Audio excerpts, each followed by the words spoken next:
തീർന്നു എന്ന് അവിടെ കാണുകയാണ്. മനുഷ്യന്റെ 3 ശത്രുക്കൾ, മനുഷ്യന് 3 ശത്രുക്കളുണ്ട്. അതെന്താണ് എന്നുള്ളത് ഒരു പാട്ടുകാരൻ പാടിയിട്ടുണ്ട്. ലോകം, പാപം, പിശാച് എന്നെ തൊടുകയില്ല.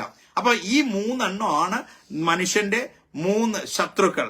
ലോകം, ജഡം, പിശാച്. അവരുടെ ഹൃദയം വിവേകശൂന്യമായി പോയി എന്ന് പറഞ്ഞാൽ ബുദ്ധി ഇല്ലാതെയായി പോയി. കാരണം അവർ യേശുക്രിസ്തു വരുന്നതിന് മുമ്പ് ഒരു സുവിശേഷമുണ്ട്.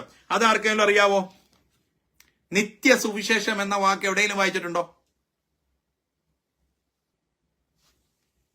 നിത്യ സുവിശേഷം വായിക്കാം. വെളിപ്പാട് പുസ്തകം 14:6-7 വാക്യങ്ങൾ.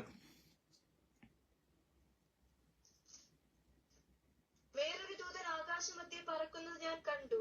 ഭൂവാസികളായ സകല ജാതിയും ഗോത്രവും ഭാഷയും വംശവും ആയവരോട് അറിയിപ്പാൻ അവന്റെ അടുക്കൽ ഒരു നിത്യ സുവിശേഷം